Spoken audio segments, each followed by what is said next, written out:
노후 걱정은 이제 하지 마세요. 저만 믿고 편하게 사시면 됩니다. 그 말을 처음 들었을 때 저는 눈물이 날 것 같았어요. 세탁소를 접고도 빚은 남았고 집은 경매로 넘어갔거든요. 집 몇 개만 들고 고시원 방에 들어가던 날, 이제 정말 기댈 데가 없구나 싶었습니다. 그런 저한테 그는 늦어도 괜찮다고, 이제부터라도 기대어도 된다고 했어요. 전직 교장에다 말수가 적고 반듯한 사람이었습니다. 그 말이 구원처럼 들렸던 게 사실이에요. 그래서 그 집에 들어갔습니다. 그런데 첫날부터 뭔가 이상했어요. 안쪽 방 하나가 늘 닫혀 있었는데 가족들은 그 문 얘기를 이상할 만큼 피하더라고요. 재혼하고 2달이 지나도록 신혼 같은 건 없었습니다. 어느 순간부터 저는 밥을 먹이고 약을 챙기고 밤중에 부축하는 사람이 되어 있었어요. 그들은 처음부터 저를 아내 자리가 아닌 다른 자리로 데려온 걸까요?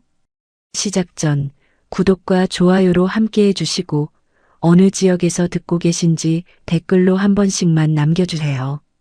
그곳에 행복이 닿길 바라겠습니다. 세탁소 문을 마지막으로 닫던 날이 아직도 생생합니다. 16회를 그 자리에서 버텼습니다. 남편이 갑자기 세상을 떠나고 나서도 저는 그 가게를 놓지 않았습니다. 혼자서 기계를 돌리고 혼자서 손님을 받고 혼자서 장부를 썼습니다. 그게 제가 살아있다는 증거 같았거든요. 그런데 사람 힘으로 어쩔 수 없는 일이 있더라고요. 재개발 바람이 불면서 주변 상가들이 하나둘 비워지기 시작했고 손님은 절반으로 줄었다가 다시 절반이 됐습니다. 대출 이자를 막으려고 적금을 깼고 적금이 바닥나자 지인한테 손을 벌렸습니다. 그것도 다 쓰고 나서야 저는 처음으로 인정했습니다. 더는 안 되겠구나 하고요. 빚 정리를 하고 나니 집이 남지 않았습니다. 20년 넘게 살던 아파트가 경매로 넘어가는 날, 저는 이삿짐 센터도 부르지 않았습니다. 큰 짐은 다 정리했고 들고 갈 수 있는 것만 챙겼습니다. 캐리어 하나, 종량제 봉투 2개. 그게 전부였습니다. 경비 아저씨가 나오다가 저를 보고 뭔가 말을 하려다 그냥 고개를 숙였습니다. 저도 말이 없었습니다. 그냥 걸었습니다. 고시원은 지하철역에서 걸어서 7분 거리였습니다. 복도에 들어서는 순간 락스 냄새와 묵은 습기가 섞인 공기가 확 올라왔습니다. 방은 제가 쓰던 욕실보다 조금 컸습니다.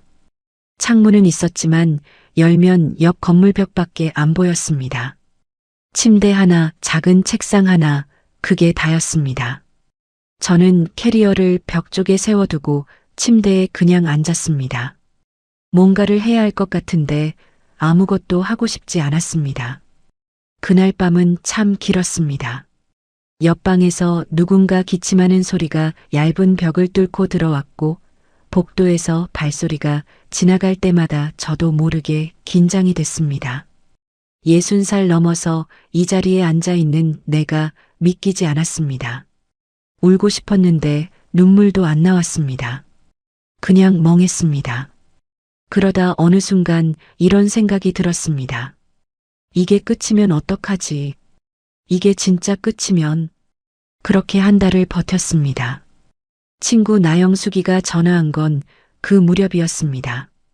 나영숙이는 저보다 1살 아래인데 입이 가볍지 않은 사람이에요.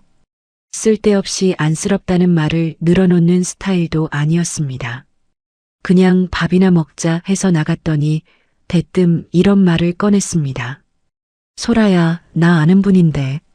전직 교장이고 지금 혼자야. 만나볼 생각 없어? 저는 처음엔 그냥 웃었습니다. 웃음이 나왔다기보다는 그런 말에 어떻게 반응해야 할지 몰라서요. 그랬더니 나영숙이가 진지하게 말했습니다. 좋은 분이라고요. 겉만 번지르르한 사람이 아니고 조용하고 반듯하다고요. 형편 따위 캐묻는 사람이 아니라고도 했습니다. 그 마지막 말이 저한테는 좀 걸렸습니다. 형편을 캐묻지 않는다는 게 다 알고 있다는 뜻인 건지, 아니면 정말로 그런 걸 신경 쓰지 않는 사람이라는 건지, 며칠을 망설이다 나갔습니다. 약속 장소는 조용한 한정식 집이었습니다. 이태욱 씨는 이미 와서 앉아 있었습니다. 67이라고 했는데 나이보다 차분해 보였습니다. 머리는 반백이었고 옷차림은 단정했습니다. 말을 많이 하는 사람이 아니었습니다. 제가 어색해서 이것저것 묻자 짧게 대답하고 되려 저한테 물어봤습니다. 요즘 어떻게 지내시냐고요? 그냥 지낸다고 했더니 더 캐묻지 않았습니다. 그게 오히려 편했습니다. 밥을 다 먹고 나서 그가 먼저 말을 꺼냈습니다. 솔직하게 말씀드려도 될까요? 저도 혼자 산 지 오래됐고 이제 나이가 나이니까 함께 살 사람이 필요합니다. 조건이나 형편은 저한테 중요하지 않습니다. 그냥 같이 밥 먹고 같이 살 수 있는 분이면 됩니다. 저는 그 말을 듣고 잠깐 시선을 내렸습니다. 심장이 쿵 하고 내려앉는 것 같았습니다. 슬퍼서가 아니라 오랜만에 사람 온기 같은 걸 느껴서요. 그러더니 그가 조용히 덧붙였습니다. 노후 걱정은 이제 하지 마세요. 저만 믿고 편하게 사시면 됩니다. 그 말이 귀에 꽂혔습니다. 노후 걱정은 하지 말라고요. 그 말이 고시원방 냄새랑 겹쳐지면서 저도 모르게 눈물이 차올랐습니다. 억지로 참았습니다. 처음 만난 자리에서 울 수는 없었으니까요. 그냥 조용히 고개를 끄덕였습니다. 2번 더 만났습니다. 2번 다 짧게 만나고 헤어졌습니다. 그는 압박하지 않았고 서두르지도 않았습니다. 그냥 묵묵하고 점잖았습니다. 나영숙이 말이 맞았습니다. 겉만 번지르르한 사람은 아니었습니다. 재혼을 결심한 건 3번째 만남에서 집으로 돌아오는 버스 안에서였습니다. 특별한 계기가 있었던 건 아닙니다. 그냥 더 버티는 게 무슨 의미가 있나 싶었습니다. 고시원에서 혼자 버티는 게 용기인지 아니면 그냥 고집인지 더 이상 모르겠더라고요. 그리고 솔직히 말하면 무서웠습니다. 이 나이에 몸이라도 아프면 정말 아무도 없겠구나 싶어서요. 혼인신고는 조용히 했습니다. 양쪽 다 2번째 결혼이었고 자녀들한테는 이미 알렸다고 했습니다. 따로 상견례도 없었고 식도 없었습니다. 간단하게 서류 정리하고 짐을 옮겼습니다. 나영숙이 혼자 와서 짐 나르는 걸 도와줬습니다. 고시원 원장한테 방 뺀다고 얘기하는데 그 말을 하면서 속으로 이제 그 방 냄새는 안 맡아도 되겠다 싶었습니다. 태욱 씨 집은 2층 단독주택이었습니다. 동네는 조용했고 집은 오래됐지만 관리가 잘 된 편이었습니다. 현관에 들어서는데 뭔가 공기가 무거웠습니다. 설레야 할 자리인데 그게 잘 안 됐습니다. 태욱 씨는 짐 놓는 걸 도와주고 2층이 우리 방이라고 했습니다. 저는 짐을 정리하다가 한층 내려와서 집을 둘러봤습니다. 그때였습니다. 거실 끝 복도 안쪽에 문이 하나 있었습니다. 다른 방 문들은 다 열려 있거나 반쯤 열려 있었는데 그 방만 꼭 닫혀 있었습니다. 저는 별 생각 없이 태욱 씨한테 물었습니다. 저 방은요? 그가 잠깐 사이를 뒀습니다. 짧은 침묵이었는데 이상하게 느껴졌습니다. 아버지 계신 방입니다. 편찮으셔서 주무시는 중이에요. 나중에 인사드리면 됩니다. 아, 아버님이 계시는구나. 저는 그냥 그렇게 생각했습니다. 편찮으시다고 했으니까 나중에 조용히 인사드려야겠다 싶었습니다. 그런데 그날 저녁 밥을 먹는 내내 그 닫힌 문이 자꾸 머릿속에 걸렸습니다. 뭔지 모르지만 그 문은 처음부터 뭔가 다른 느낌이었습니다. 밤에 잠을 청하려는데 복도 쪽에서 소리가 났습니다. 누군가 느리게 움직이는 소리, 그리고 낮고 쉰 기침 소리. 잠깐 숨을 죽이고 들었습니다. 태욱 씨는 이미 잠든 것 같았습니다. 저 혼자 어둠 속에서 그 소리를 듣고 있었습니다. 그 집은 왜 처음부터 저를 그렇게 급하게 받아들였을까요? 이정복 어르신을 처음 제대로 본 건 재혼 사흘째 아침이었습니다. 태욱 씨가 출근 준비를 하는 사이 복도 끝 문이 조금 열리더니 아주 천천히 누군가 나왔습니다. 등이 많이 굽어 있었고 발을 제대로 떼지 못하고 질질 끄는 걸음이었습니다. 저는 얼른 다가가서 인사를 드렸습니다. 아버님, 저 소라입니다. 잘 부탁드립니다. 어르신은 저를 한참 보셨습니다. 눈이 흐릿했고 뭔가 말씀을 하시려는 것 같았는데 입술만 조금 움직이셨습니다. 저는 가까이 귀를 기울였지만 잘 들리지 않았습니다. 그냥 고개를 끄덕이고 부축해서 식탁까지 모셨습니다. 앉으시는 것도 혼자서는 힘들어 보였습니다. 태욱 씨가 나오더니 아무렇지 않은 얼굴로 말했습니다. 아버지 아침은 죽으로 드려야 해요. 이는 안 좋으시고 삼키는 것도 좀 느리세요. 저는 그날 처음으로 어르신 밥을 챙겼습니다. 냉장고에서 죽을 꺼내 데우고 숟가락을 입 가까이 가져가 드렸습니다. 어르신은 천천히 드셨습니다. 중간에 사례가 들여서 등을 두드려 드리기도 했습니다. 태욱 씨는 자기 밥을 먹으면서 핸드폰을 봤습니다. 그게 이상하다고 바로 느끼지는 못했습니다. 새로운 사람이니까 잘 보이고 싶었고 어른을 공경하는 건 당연한 일이라 생각했으니까요. 그냥 내가 먼저 챙기면 되지 했습니다. 그런데 그게 하루 이틀이 아니었습니다. 아침마다 어르신 죽을 드리는 건 자연스럽게 제 몫이 됐습니다. 약도 챙겨야 했습니다. 아침에 3알, 점심에 1알, 저녁에 2알. 처음엔 태욱 씨가 약 이름을 알려줬는데 며칠이 지나니까 그 얘기도 꺼내지 않았습니다. 제가 알아서 하는 걸 당연하게 여기는 눈치였습니다. 며느리 서민경이 오는 날이 있었습니다. 재혼하고 열흘쯤 지났을 때였습니다. 그녀는 현관에 들어서면서 제게 방긋 웃었습니다. 어머님 잘 지내셨어요? 어머님 덕분에 저희가 진짜 안심이에요.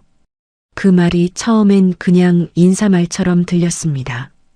그런데 그날 민경 씨가 오면서 한 일이 뭔지 아세요? 과일 한 봉지 들고 와서 거실 소파에 앉아 1시간쯤 있다가 갔습니다. 어르신 방에 들어가지도 않았습니다. 저한테 이것저것 부탁만 했습니다. 다음 주 병원 예약 좀 확인해 달라고, 약이 떨어지면 미리 타놔야 한다고, 어르신이 밤에 화장실 가실 때 혼자 두면 위험하다고요. 저는 고개를 끄덕이며 다 들었습니다. 그러면서 속으로 이상하다 싶었습니다. 아들 내외가 따로 사는 건 알겠는데 이렇게 가볍게 왔다 가는 게 맞나 싶었거든요. 어르신이 저 상태면 자식들이 더 신경을 써야 하는 거 아닌가 하고요. 아들 이준석 씨를 제대로 본 건 그 이후였습니다. 키가 크고 말끔한 인상이었습니다. 인사를 하는데 표정은 웃고 있었지만 눈은 좀 달랐습니다. 저를 훑어보는 것 같은 시선이었습니다. 악수를 하면서 잘 부탁드립니다. 어머님이라고 했는데 그 말이 왠지 저한테 하는 말이 아니라 저한테 맡기는 말처럼 들렸습니다. 준석 씨도 그날 1시간도 안 있다가 갔습니다. 그렇게 한 달이 됐습니다. 그 한 달 동안 제 하루가 어땠는지 말씀드릴게요. 아침 6시 반에 일어나서 어르신 기침 소리가 들리는지 먼저 확인했습니다. 소리가 나면 복도로 나가 방문 앞에서 잠깐 기다렸다가 노크를 했습니다. 화장실 부축이 필요한 날도 있었고 혼자 가시는 날도 있었습니다. 그 다음 죽을 끓이거나 데우고 태욱 씨 아침도 같이 차렸습니다. 약을 챙기고 어르신이 다 드실 때까지 옆에 있었습니다. 태욱 씨는 밥을 먹고 나면 서재로 들어갔습니다. 은퇴는 했지만 뭔가 글을 쓴다고 했습니다. 오전 중에는 빨래를 했습니다. 어르신 것도 따로 세탁해야 했습니다. 오후에는 어르신이 주무시는 시간이 있었는데 그때 잠깐 앉았다가 금방 또 뭔가 해야 했습니다. 저녁이 되면 다시 식사 준비, 약, 부축. 밤 10시가 넘어서야 2층에 올라올 수 있었습니다. 몸이 힘든 것보다 이상한 감각이 더 불편했습니다. 이게 신혼인가 싶은 생각이 자꾸 들었거든요. 태욱 씨와 단둘이 앉아서 차 한 잔 마신 적이 거의 없었습니다. 저녁을 먹고 나면 그는 서재로 들어갔고 저는 어르신 쪽을 챙겼습니다. 우리 사이에 대화다운 대화가 없었습니다. 어느 날 저녁 용기를 내서 말을 꺼냈습니다. 여보, 아버님 돌보는 게 보통 일이 아니네요. 도움을 좀 받아야 하는 거 아닌가요?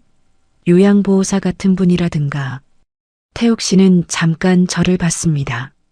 그리고 이렇게 말했습니다. 가족인데 이 정도는 해야지요. 남한테 맡기면 아버지가 얼마나 상처받으시겠어요. 가족인데 그 말이 귀에 걸렸습니다. 저도 가족이 된 지 한 달밖에 안 됐는데 가족이라는 이유로 이 모든 게 당연해지는 건가 싶었습니다. 하고 싶은 말이 더 있었는데 그의 표정이 이미 대화를 닫고 있었습니다. 저는 그냥 입을 다물었습니다.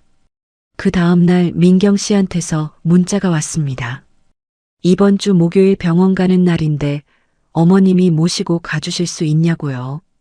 준석 씨가 일이 있다고 했습니다. 저는 알겠다고 했습니다. 그런데 목요일이 되니까 민경 씨도 오지 않았습니다. 본인은 아이 학교 일이 있다고요. 결국 저 혼자 어르신을 모시고 병원에 다녀왔습니다. 휠체어를 밀고 접수를 하고 대기실에서 2시간을 기다렸습니다. 어르신은 중간에 배가 고프다고 하셔서 병원 편의점에서 따뜻한 음료를 사드렸습니다. 집에 돌아오니 오후 늦게였습니다. 태욱 씨는 서재에 있었습니다. 제가 들어오는 소리를 들었을 텐데 나오지 않았습니다.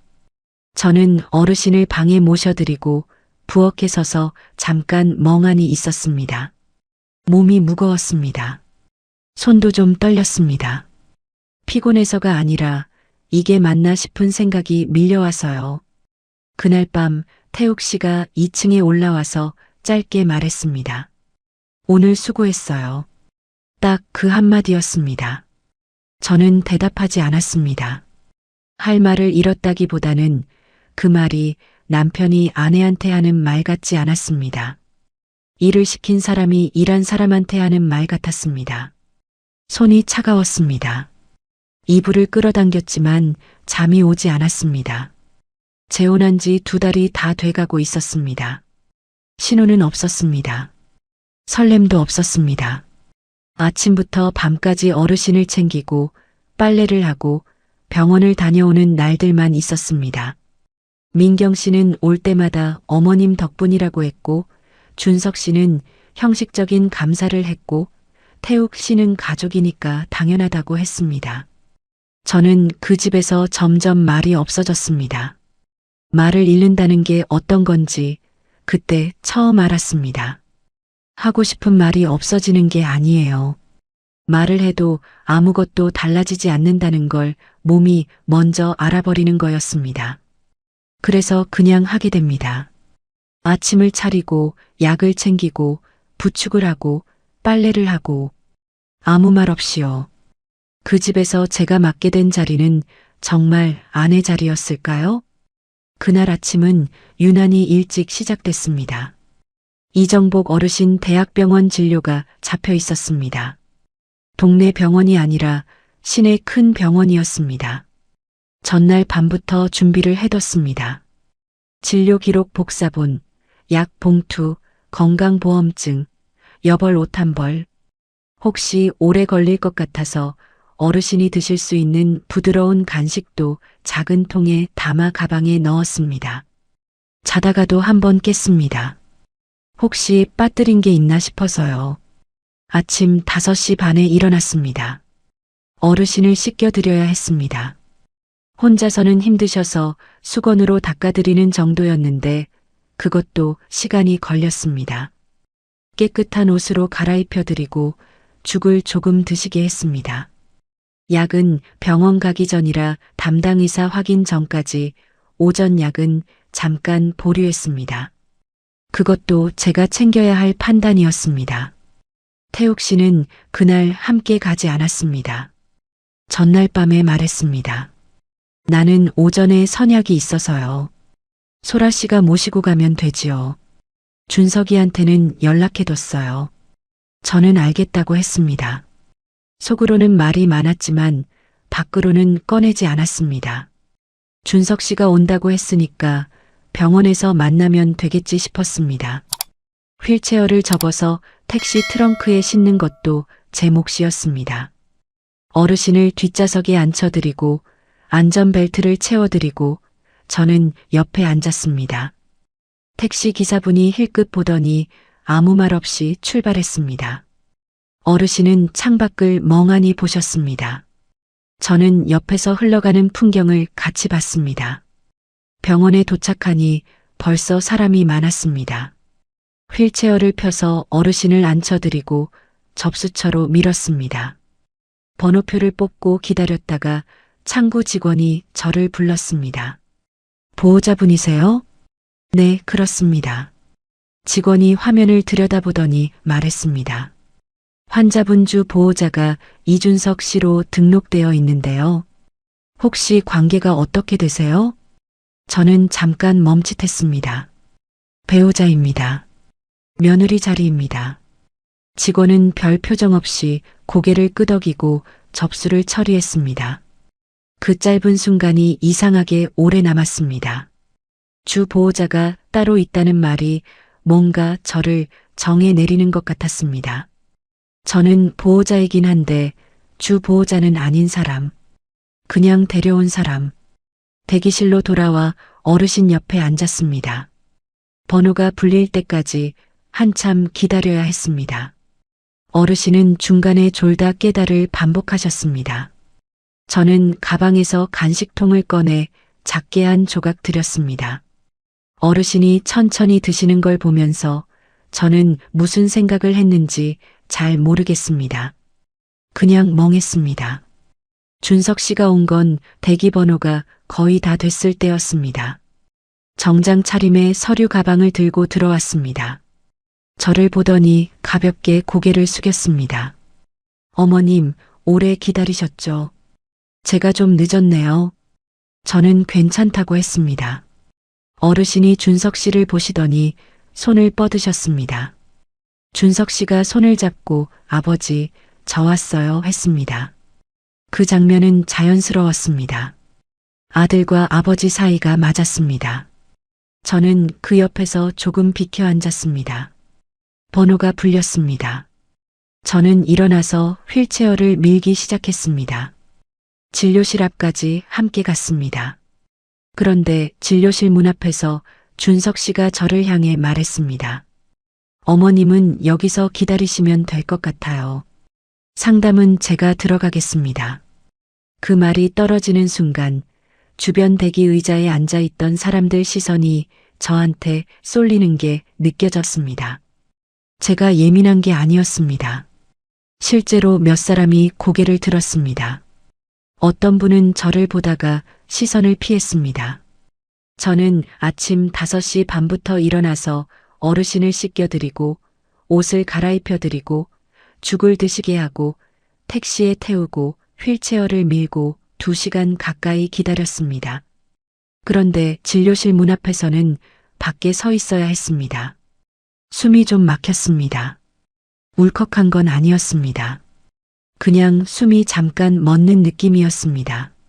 저는 아무 말도 하지 않았습니다. 그냥 멈춰섰습니다. 준석 씨가 어르신 휠체어를 밀고 진료실로 들어갔습니다. 문이 닫혔습니다. 저는 대기실 의자에 가서 앉았습니다. 가방을 무릎 위에 올려놓고 손을 그 위에 얹었습니다. 손이 가만히 있었는데 안쪽이 떨렸습니다. 바깥으로는 안 보였겠지만 저는 알았습니다. 옆자리에 앉아있던 할머니 한 분이 저한테 조용히 물었습니다. 보호자 아니세요? 네, 맞습니다. 그럼 왜 못 들어가요? 저는 뭐라고 대답해야 할지 몰랐습니다. 잠깐 있다가 그냥 웃었습니다. 모르겠다고요. 그 할머니는 더 묻지 않으셨습니다. 저도 더 말하지 않았습니다.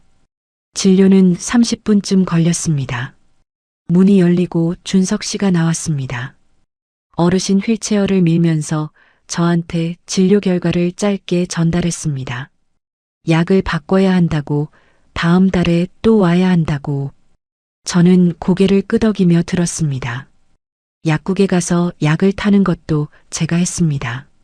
준석 씨는 처방전을 넘겨주고 전화를 받으러 밖으로 나갔습니다. 저는 약사 선생님한테 복약 안내를 받고 약 봉투에 언제 어떻게 드려야 하는지 직접 메모했습니다. 약국 의자에 앉아서 어르신 옆을 지켰습니다. 집에 오는 길에 준석 씨는 자기 차로 먼저 갔습니다. 오후 약속이 있다고 했습니다. 저는 다시 택시를 잡아 어르신을 모시고 돌아왔습니다. 현관에 들어서는데 태욱 씨가 거실에 앉아 있었습니다. 다녀왔어요? 힘들었겠다. 저는 신발을 벗으면서 대답했습니다. 네. 딱 그 한마디만 했습니다. 더 할 말이 없었습니다. 어르신을 방에 모셔드리고 손을 씻고 부엌에 서서 잠깐 물을 마셨습니다.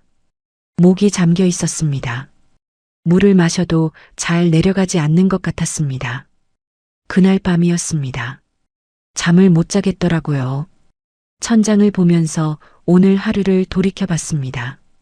진료실 문 앞에서 밖에 서 있었던 장면이 자꾸 떠올랐습니다.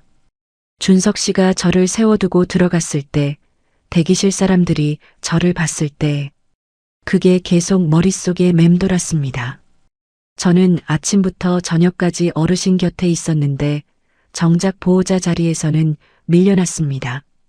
그게 단순히 준석 씨가 아들이라서 그런 건지 아니면 처음부터 저는 그 자리에 없어도 되는 사람이었던 건지 그게 구분이 안 됐습니다. 서랍에서 낡은 수첩을 꺼냈습니다. 남편 떠나고 세탁소 운영하면서 쓰던 거였습니다. 가계부처럼 쓰던 수첩인데 뒷장이 많이 남아 있었습니다.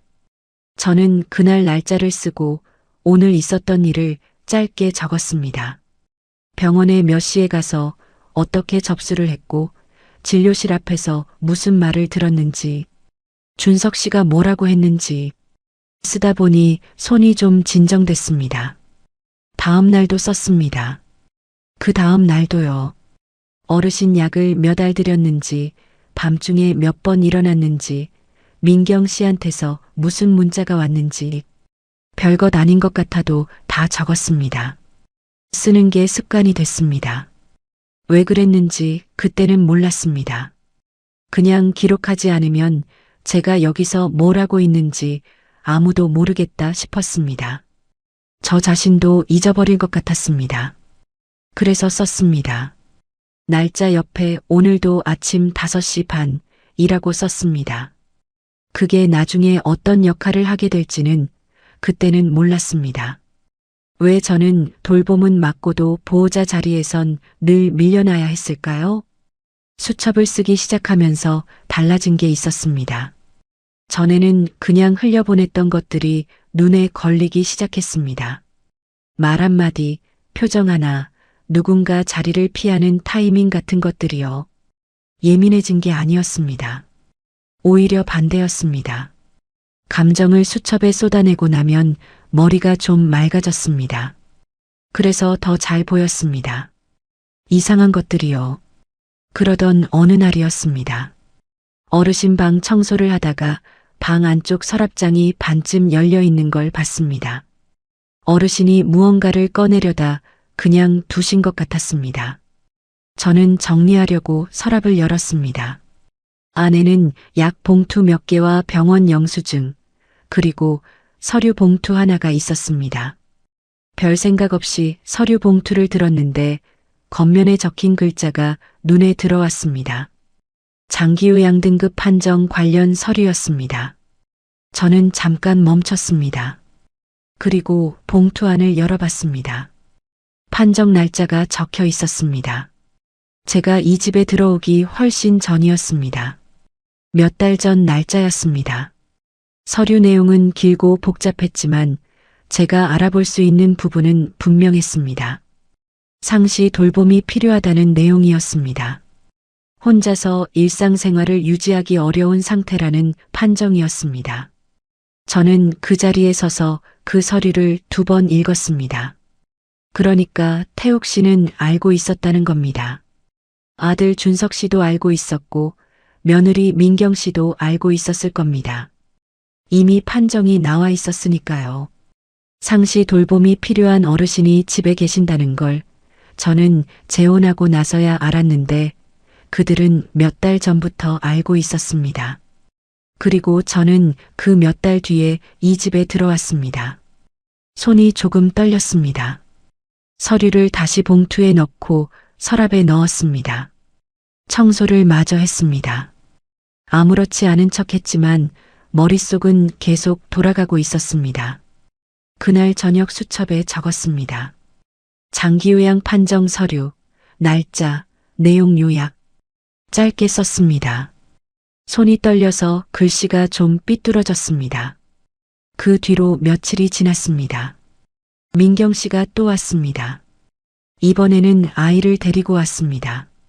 초등학생쯤 돼 보이는 아이였는데 어르신 방에 잠깐 들어가 인사를 드리고는 거실에서 핸드폰을 봤습니다. 민경 씨는 부엌에서 저랑 같이 차를 마셨습니다. 이런저런 이야기를 하다가 민경 씨가 핸드폰을 들고 잠깐 자리를 비웠습니다. 전화가 온 것 같았습니다. 저는 부엌에서 컵을 씻고 있었습니다. 물소리 때문에 처음엔 잘 안 들렸습니다. 그런데 물을 잠그고 나니까 복도 쪽에서 민경 씨 목소리가 들렸습니다. 통화 중이었습니다. 목소리를 낮추긴 했는데 집이 크지 않으니까 들렸습니다. 그러니까요. 이번엔 좀 오래 버틸 것 같아요. 저는 손을 멈췄습니다. 전부는 2달도 안 됐잖아요. 이번엔 좀 다른 것 같아서요. 전분. 그 말이 귀에 꽂혔습니다. 저 이전에 누군가 있었다는 말이었습니다. 그리고 그 사람은 2달도 안 됐다고 했습니다. 버텼다는 표현을 썼습니다. 버텼다는 말은 누군가 이 집에서 어떤 역할을 하다가 나갔다는 뜻이었습니다. 민경 씨가 통화를 마치고 부엌으로 돌아왔습니다. 저는 아무렇지 않은 표정을 유지했습니다. 차를 다시 따르면서 웃었습니다. 민경 씨도 웃으면서 앉았습니다. 우리는 아무 일 없었던 것처럼 이야기를 계속했습니다. 그날 밤 수첩에 그 말을 그대로 적었습니다. 이번엔 오래 버틸 것 같다고, 전부는 2달도 안 됐다고, 날짜를 쓰고 옆에 물음표를 하나 크게 그었습니다. 잠이 안 왔습니다. 천장을 보면서 생각했습니다. 처음부터 다시 짚어봤습니다. 나영숙이가 저를 소개시켜 준 게 언제였는지, 태욱 씨가 형편을 묻지 않았다는 게 처음엔 배려처럼 느껴졌는데 지금 생각하면 다른 것 같았습니다. 형편을 물을 필요가 없었던 거 아닐까요? 어차피 이 집에 들어오면 자연스럽게 어르신을 돌보게 될 테니까요. 고시원에서 혼자 버티는 저한테 노후 걱정은 하지 말라고 했습니다. 그 말이 얼마나 크게 들렸는지 저는 압니다. 그 말 한마디에 저는 무너졌습니다. 아니, 기댔습니다. 그게 계산된 말이었다면, 처음부터 저 같은 처지의 사람을 노린 거였다면, 숨이 잘 안 쉬어졌습니다. 이불을 걷어내고 일어나 앉았습니다. 창문을 조금 열었습니다. 밤 공기가 차가웠습니다. 그걸 마시면서 천천히 숨을 골랐습니다. 다음 날부터 수첩 쓰는 방식이 바뀌었습니다. 감정은 빼고 사실만 썼습니다. 몇 시에 일어났는지, 어르신한테 무슨 약을 몇 알 드렸는지, 병원을 몇 번 갔는지, 누가 무슨 말을 했는지 민경 씨 문자 내용도 옮겨 적었습니다. 태욱 씨가 한 말도 날짜 옆에 썼습니다. 가족인데 이 정도는 해야지라는 말도 썼습니다. 오늘 수고했어요. 딱 그 한마디뿐이었다는 것도 썼습니다.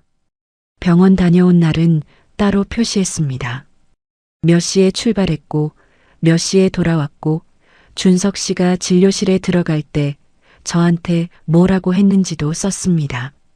어르신 약 처방이 바뀐 날도 기록했습니다. 약국 영수증은 챙겨서 수첩 뒤편에 끼워 넣었습니다. 핸드폰 문자도 다시 봤습니다. 민경 씨한테서 온 것들, 준석 씨한테서 온 것들, 병원 예약 확인해 달라는 것, 약 미리 타놔 달라는 것, 이번 주는 못 간다는 것, 삭제하지 않고 닫았습니다. 하루하루가 쌓였습니다. 수첩 뒤편이 채워지면서 저는 제가 이 집에서 무슨 일을 해왔는지 눈으로 볼 수 있게 됐습니다. 재혼한 날부터 그날까지 빠진 날이 거의 없었습니다. 어르신이 편찮으셨던 날, 밤중에 3번 일어났던 날, 택시 타고 응급실 문 앞까지 갔다가 돌아온 날도 있었습니다. 그날도 태욱 씨는 서재에 있었습니다. 기록을 들여다보면서 저는 처음으로 숫자가 아닌 무게를 느꼈습니다. 이게 쌓였구나. 내가 이걸 다 해왔구나. 그리고 이게 아무도 모르게 그냥 사라지면 안 되겠구나 싶었습니다. 어느 저녁이었습니다. 태욱 씨가 서재에서 나오다가 제가 식탁에서 수첩을 들여다보는 걸 봤습니다. 뭐 써요? 그냥 메모요. 태욱 씨는 더 묻지 않았습니다. 냉장고를 열었다가 닫고 다시 서재로 들어갔습니다. 저는 수첩을 덮었습니다. 가방 깊숙한 곳에 넣었습니다. 그때부터 수첩은 항상 가방 안에 있었습니다. 제가 그걸 왜 가방에 넣었는지 그때는 뚜렷하게 설명할 수 없었습니다. 그냥 그래야 할 것 같았습니다.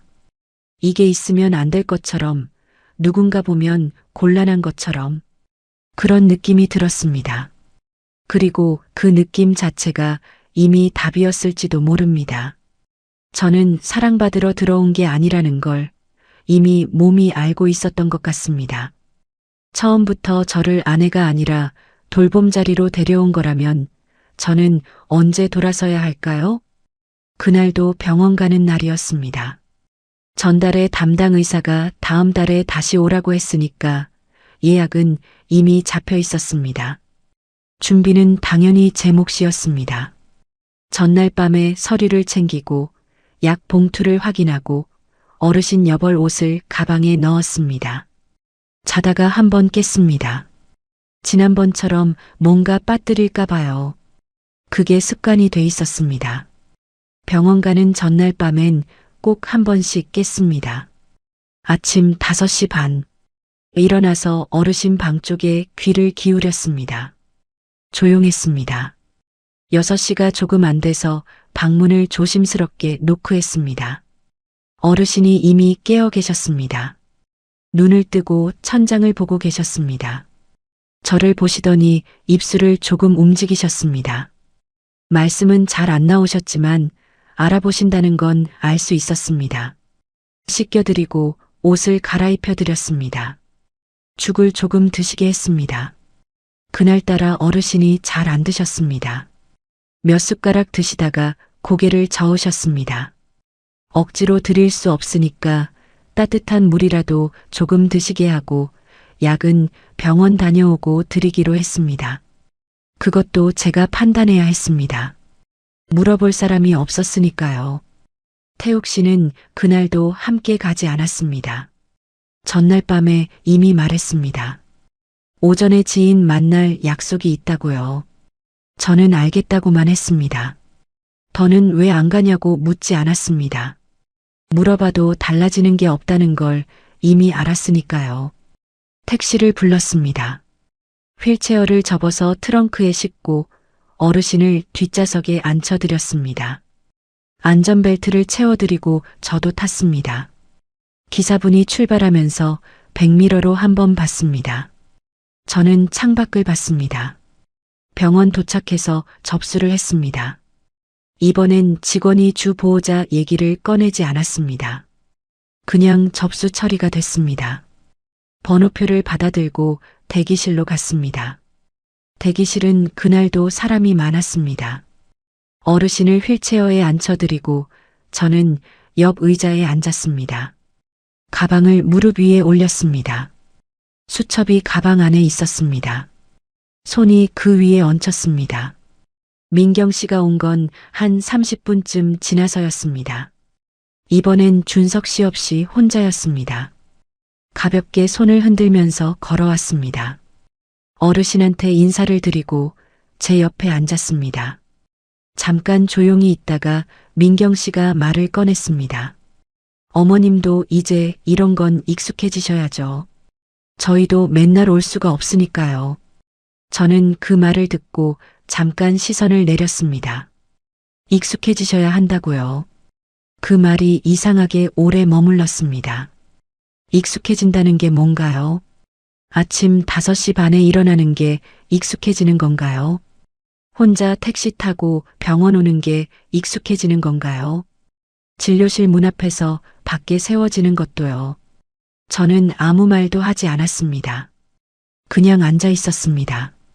민경 씨는 핸드폰을 꺼내 들었습니다. 번호가 불렸습니다. 저는 일어나서 휠체어를 밀기 시작했습니다. 민경 씨도 따라 일어섰습니다. 진료실 쪽으로 걸어가는데 복도가 좁아서 휠체어 옆으로 나란히 걸을 수 없었습니다. 저는 앞에서 밀고 민경 씨는 뒤를 따라왔습니다. 진료실 문 앞에 섰습니다. 문이 아직 닫혀 있었습니다. 안에서 이전 환자 진료가 끝나길 기다렸습니다. 그 잠깐 사이에 민경 씨가 저한테 말했습니다. 어머님은 여기 계세요. 저 들어가서 상담할게요. 지난번과 똑같은 말이었습니다.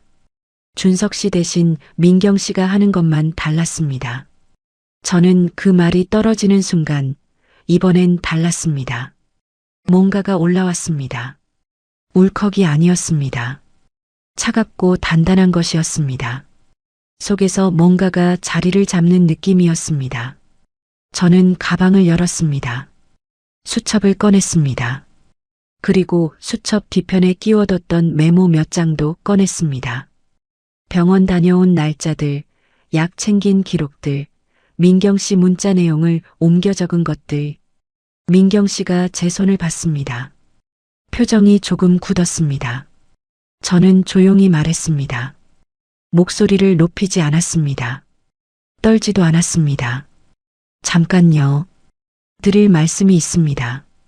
대기실에서 몇 사람이 고개를 들었습니다. 저는 신경 쓰지 않았습니다. 제가 이 집에 들어온 날부터 오늘까지 어르신 돌봄을 도맡았습니다. 아침마다 일어나서 씻겨드리고 약을 챙기고 밥을 드시게 하고 밤중에 부축하고 병원은 오늘까지 3번째입니다. 3번 다 제가 모시고 왔습니다. 민경 씨가 뭔가 말하려 했습니다. 저는 멈추지 않았습니다. 지난번에 준석 씨가 진료실 앞에서 저를 밖에 세웠습니다. 오늘은 민경 씨가 똑같이 하시려는 거잖아요. 그런데요. 저는 수첩을 들었습니다. 여기에 다 적혀 있습니다. 제가 어르신한테 무슨 약을 언제 드렸는지, 밤중에 몇 번 일어났는지, 병원에 몇 시에 와서 몇 시에 돌아갔는지, 어르신 담당 의사 선생님이 바꾼 처방 내용도 있고, 제가 직접 약사 선생님한테 들은 복약 안내도 여기 있습니다. 그런데 정작 진료실엔 제가 못 들어가는 거예요? 민경 씨 얼굴이 붉어졌습니다. 주변 시선이 느껴졌습니다. 복도 쪽 의자에 앉아있던 어떤 분이 우리 쪽을 바라봤습니다. 저는 한 박자 쉬었습니다. 그리고 말을 이었습니다. 저는 아내로 재혼한 줄 알았습니다. 그런데 아니었습니다. 저는 그 집에서 공짜 간병인이었습니다. 그 말을 하는데 목이 잠기지 않았습니다. 손도 떨리지 않았습니다. 오히려 처음으로 숨이 제대로 쉬어지는 것 같았습니다. 민경 씨는 한동안 아무 말도 못했습니다. 주변을 의식하는 게 눈에 보였습니다. 체면부터 살피는 눈빛이었습니다. 작게 기침을 하더니 목소리를 낮췄습니다. 어머님, 여기서 이러시면 곤란하잖아요. 우리 나가서 얘기해요. 저는 고개를 저었습니다. 곤란한 게 뭔지 저는 잘 모르겠습니다. 저는 그냥 사실을 말한 겁니다. 그때 진료실 문이 열렸습니다. 안에서 간호사 선생님이 환자 이름을 불렀습니다. 저는 수첩을 가방에 넣고 휠체어를 밀었습니다. 진료실 안으로 들어갔습니다. 민경 씨는 잠깐 멈칫하더니 뒤따라 들어왔습니다. 아무 말 없이요. 진료는 담담하게 진행됐습니다. 저는 의사 선생님 질문에 직접 대답했습니다. 어르신이 최근 어떻게 지내셨는지, 약은 잘 드셨는지, 밤중에 움직임은 어땠는지, 수첩을 꺼내 날짜별로 확인하면서 말했습니다. 의사 선생님이 저를 보면서 꼼꼼하게 챙기셨네요, 했습니다. 저는 그냥 고개를 끄덕였습니다. 민경 씨는 진료 내내 거의 말이 없었습니다. 병원을 나오면서 민경 씨가 주차장 쪽으로 걸어가다가 뒤를 돌았습니다. 어머님, 오늘 일은 저도 생각해 볼게요. 저는 택시를 부르면서 짧게 말했습니다. 네, 저도 생각해 볼 게 있습니다. 집에 돌아오는 택시 안에서 어르신이 창밖을 보고 계셨습니다. 저는 그 옆에서 가방을 무릎 위에 올렸습니다. 수첩이 안에 있다는 게 느껴졌습니다. 그 무게가 전과는 달랐습니다. 뭔가를 품고 있는 무게였습니다. 집에 들어와서 어르신을 방에 모셔드리고 부엌에 서서 물을 한 잔 마셨습니다. 오늘 제가 한 말들이 귓속에서 한 번 더 돌았습니다. 공짜 간병인이었다고. 그 말이 대기실 한가운데서 나왔다는 게 아직도 실감이 안 났습니다. 후회는 없었습니다. 이상하게도요. 태욱 씨는 그날 저녁 늦게 들어왔습니다. 민경 씨한테 연락이 간 것 같았습니다. 표정이 평소와 달랐습니다. 밥을 먹으면서 아무 말도 안 했습니다. 저도 하지 않았습니다. 식탁이 무거웠습니다. 밥을 다 먹고 나서 태욱 씨가 말을 꺼냈습니다. 오늘 병원에서 무슨 일이 있었다고요? 저는 젓가락을 내려놓았습니다. 오해가 아닙니다. 사실을 말했습니다. 태욱 씨가 잠깐 저를 봤습니다. 그리고 아무 말도 하지 못했습니다. 시선을 피했습니다. 그날 밤 진짜 망신당한 사람은 과연 누구였을까요? 병원에서 돌아온 다음 날 아침이었습니다. 저는 평소처럼 5시 반에 눈이 떠졌습니다. 몸이 이미 그 시간에 익어 있었습니다. 알람이 없어도 그 시간이 되면 저절로 눈이 열렸습니다. 그게 습관이 된 지 꽤 됐습니다. 저는 천장을 보면서 잠깐 그대로 있었습니다. 오늘은 일어나지 말아야겠다고 생각했습니다. 어르신 방 쪽에서 기척이 들렸습니다. 저는 눈을 감았습니다. 그리고 다시 떴습니다. 몸이 먼저 일어나려 했습니다. 2달 동안 몸에 밴 것이었습니다. 저는 그 몸을 붙잡았습니다. 오늘은 아니다. 오늘은 먼저 생각을 해야 한다. 태욱 씨는 옆에서 자고 있었습니다. 숨소리가 고르게 들렸습니다. 어젯밤에 저한테 시선을 피하더니 그냥 잠든 사람이었습니다. 저는 그 숨소리를 들으면서 생각했습니다. 이 사람 옆에서 내가 몇 번이나 더 이 새벽을 맞아야 하는 걸까요? 답이 나왔습니다. 더는 아니다 싶었습니다. 그게 격한 결심이 아니었습니다. 소리가 없었습니다. 그냥 조용히 왔습니다. 물이 그릇에 가득 차면 넘치는 것처럼요. 어느 순간 이미 다 차 있었고 어젯밤에 조용히 넘쳤습니다. 저는 이불을 걷고 일어났습니다. 어르신 방에 먼저 갔습니다. 문을 조심스럽게 열었습니다. 어르신이 깨어 계셨습니다. 저를 보시고 또 입술을 움직이셨습니다. 저는 가까이 다가가서 손을 잡았습니다. 차가웠습니다. 이불을 좀 더 끌어올려 드렸습니다. 어르신, 오늘 아침은 제가 챙겨드릴게요. 죽을 데우고 약을 챙겼습니다. 마지막으로 챙긴다는 생각을 하면서요. 어르신이 천천히 드시는 걸 옆에서 지켜봤습니다. 중간에 사례가 들려서 등을 두드려 드렸습니다. 그 손이 떨리지 않았습니다. 그냥 조용히 두드렸습니다. 식사가 끝나고 어르신을 방에 모셨습니다. 이불을 덮어드리고 잠깐 손을 잡고 있었습니다. 어르신이 저를 보셨습니다. 눈이 흐릿하셨지만 뭔가 아시는 것 같았습니다. 저는 웃었습니다. 진짜 웃음이었습니다. 건강하세요, 어르신. 방문을 닫고 2층으로 올라갔습니다. 짐을 쌌습니다. 많지 않았습니다. 이 집에 들어올 때도 많지 않았으니까요. 옷 몇 벌, 세면도구, 수첩, 핸드폰 충전기. 캐리어에 넣으니까 반도 안 찼습니다. 그 나머지 공간이 이상하게 눈에 들어왔습니다. 2달 동안 이 집에 있었는데 제 것이 이것밖에 없었습니다. 짐이 없는 게 아니라 처음부터 제가 자리를 만들지 않았던 것 같았습니다. 아니, 만들 수 없었겠지요. 캐리어 지퍼를 닫는데 태욱 씨가 2층으로 올라왔습니다. 제 손을 보더니 멈춰 섰습니다. 소라 씨, 지금 뭐 하는 거예요? 저는 캐리어를 세워놓고 돌아섰습니다. 나갑니다. 태욱 씨 얼굴이 굳었습니다. 어제 일 때문에 그러는 거예요? 민경이가 좀 실수한 거잖아요. 오해예요. 저는 고개를 저었습니다. 오해가 아닙니다. 저도 처음엔 오해인가 싶었습니다. 그런데 아니더라고요. 소라 씨가 너무 예민하게 받아들이는 거예요. 살다 보면 그런 일도 있는 거지. 예민하게 받아들인다는 말. 그 말도 수첩에 적어야겠다 싶었습니다. 그런데 이제 적지 않아도 됐습니다. 제 머릿속에 이미 새겨졌으니까요. 태욱 씨, 저는 조용히 말했습니다. 저는 2달 동안 매일 새벽 5시 반에 일어났습니다.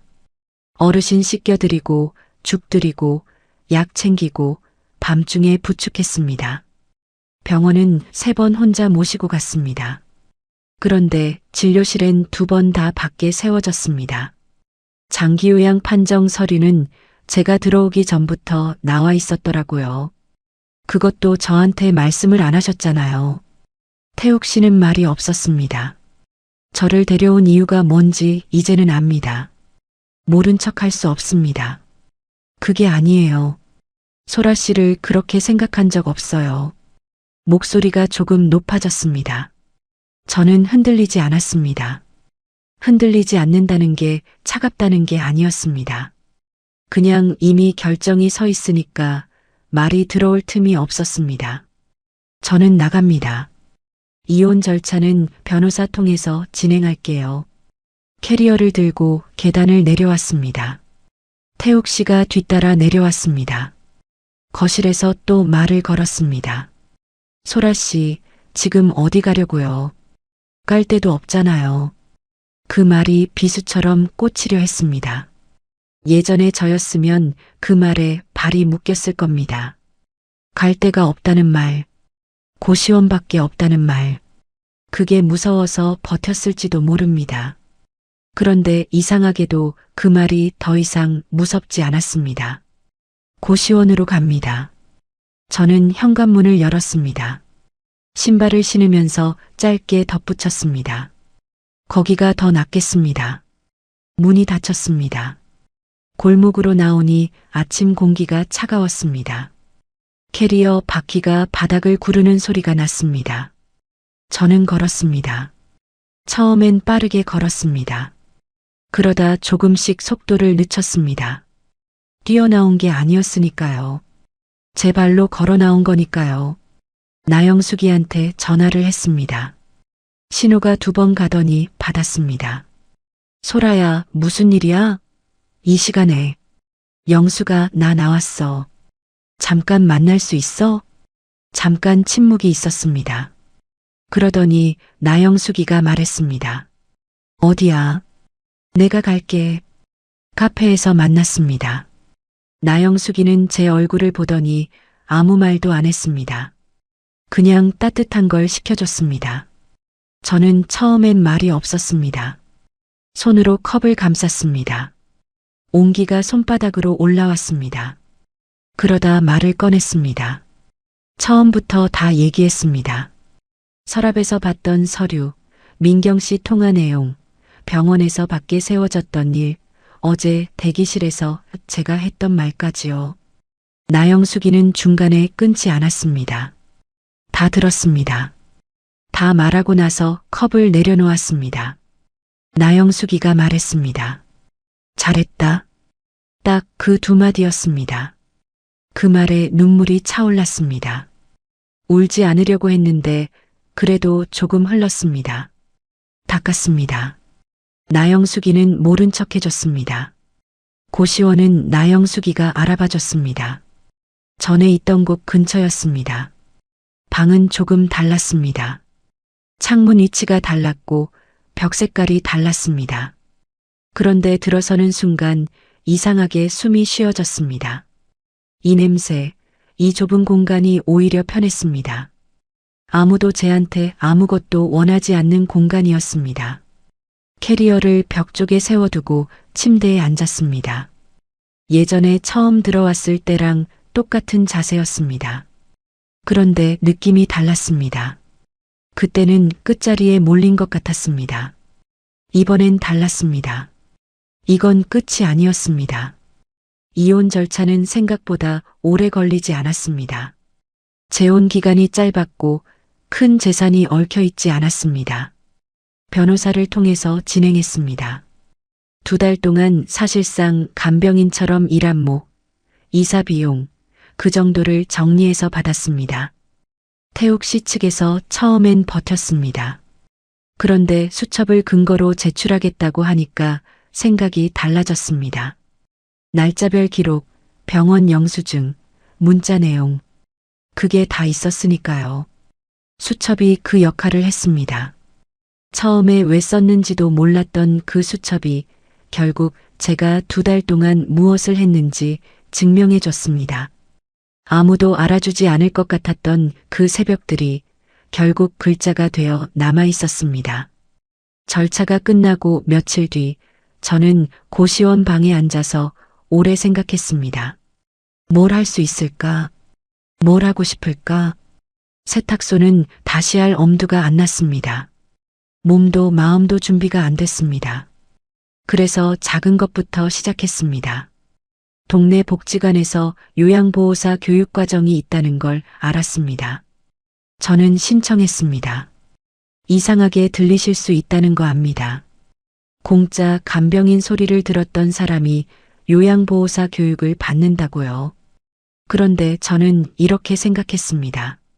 그 집에서 한 일이 더럽고 억울한 기억으로만 남는 게 싫었습니다.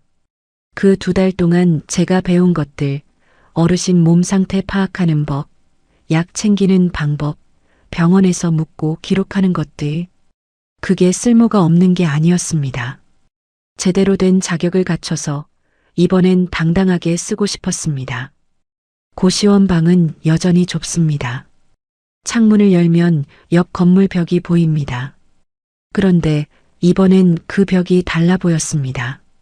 갇힌 느낌이 아니었습니다.